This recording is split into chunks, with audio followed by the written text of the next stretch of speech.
কি হচ্ছে এসব? কোথায় শেষের? বাংলায় বিজেপি দাঁত ফোটাতে পারছে না, তার বদলা কি নিতে হবে বাঙালির উপর অত্যাচার করে? কিন্তু তাই তো হচ্ছে।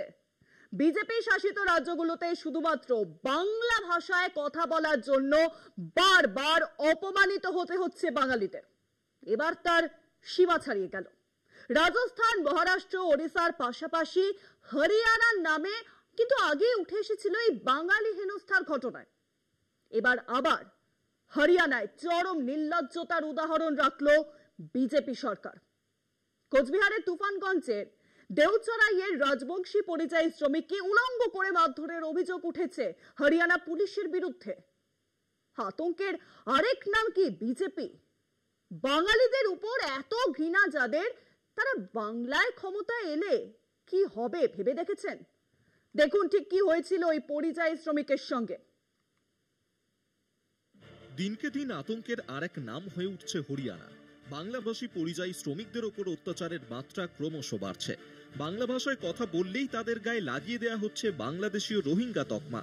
সম্প্রতি টার্গেট হয়েছেন কোচবিহার নিবাসী একাধিক পরিযায়ী শ্রমিক। গত 19শে জুলাই গুরুগ্রাম 65 সেক্টর থানার পুলিশ কয়েকজন শ্রমিককে আটক করে।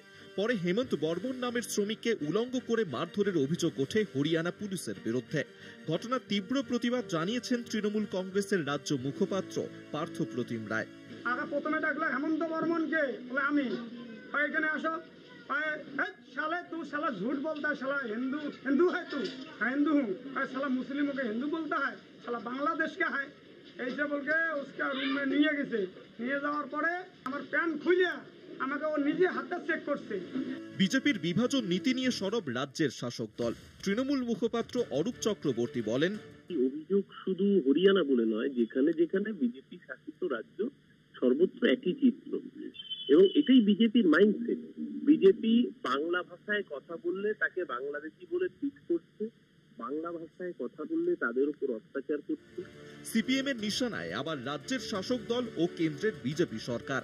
আইনজীবী ও সিপিএম সাংসদ বিকাশ রঞ্জন ভট্টাচার্য এই বিষয় নিয়ে তীব্র ক্ষোভ প্রকাশ করেছেন। অনুপ্রবেশ এই একটা হাওয়া তুলে গোটা দেশ জুড়ে আরএসএস বিজেপির হাতে অস্ত্র তুলে দিয়েছিলেন রাজ্যের বর্তমান মুখ্যমন্ত্রী। এখন বাংলা ভাষায় কথা বললে তাদের অনুপ্রবেশকারী বলা হচ্ছে। পাল্টা অনুপ্রবেশ তত্ত্বে অনড় বিজেপি। বিজেপি নেতা সজল ঘোষের গলায় অন্য সুর। অভিযোগ করলেই তো হলো না, অভিযোগ যে কেউ করতে পারে, অভিযোগের সত্যতা রাখতে হবে। আর যদি বিষয়টা সত্যি হয় তাহলে নিশ্চয়ই আমরা তার প্রতিবাদ করব। এবার বিষয়টা হচ্ছে অপরাধটা কি, আর অপরাধ যাই হোক না কেন তাকে উলঙ্গ করে মারা যায় না। আমি প্রথম জানতে চাই অপরাধটা কি কারণে তাকে গ্রেপ্তার। উল্লেখ্য, গত কয়েক মাস ধরেই বাংলার পরিযায়ী শ্রমিকদের ওপর বিভিন্ন রাজ্যে অত্যাচারের অভিযোগ উঠছে। কখনো মারধর, কখনো হামলা, লুটপাট, উপার্জন কেড়ে নেওয়া, কখনো আবার পরিচয়পত্র ছিনিয়ে নেওয়ার মতো গুরুতর অভিযোগ উঠেছে। প্রতিবাদে পথে নেমে আন্দোলন করেছেন মুখ্যমন্ত্রী মমতা বন্দ্যোপাধ্যায়। যদিও দুর্গাপুরের সভা মঞ্চ থেকে অনুপ্রবেশ ইস্যুতে কড়া বার্তা দিয়েছেন প্রধানমন্ত্রী নরেন্দ্র মোদী। অনুপ্রবেশকারীদের বিরুদ্ধে সংবিধান মেনে ব্যবস্থা নেবেন বলেই জানিয়েছেন প্রধানমন্ত্রী। কলকাতা টিভি। বাঙালি হেনস্থার ঘটনায় প্রথম থেকেই তীব্র প্রতিবাদ জানিয়ে আসছেন মুখ্যমন্ত্রী মমতা বন্দ্যোপাধ্যায়। হরিয়ানার এই ঘটনাতেও টুইট করেছেন মমতা।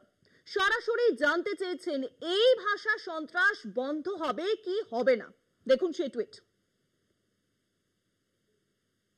গুরগাঁও হরিয়ানার বিভিন্ন জেলা থেকে আমাদের বাংলা ভাষাভাষী মানুষের উপরে আটক এবং অত্যাচারের ঘটনা ক্রমশ বাড়ছে বলে রিপোর্ট পাচ্ছি। হরিয়ানা পুলিশ পরিচয় যাচাইয়ের নামে পশ্চিমবঙ্গ পুলিশকে এমন সব রিপোর্ট পাঠাচ্ছে।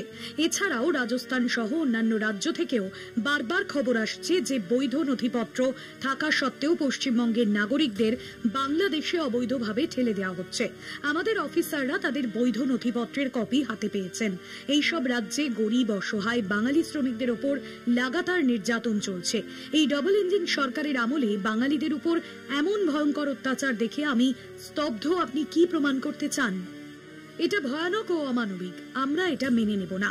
এই ভাষা সন্ত্রাস বন্ধ করুন। ভাষা সন্ত্রাস বন্ধ হবে কি হবে না।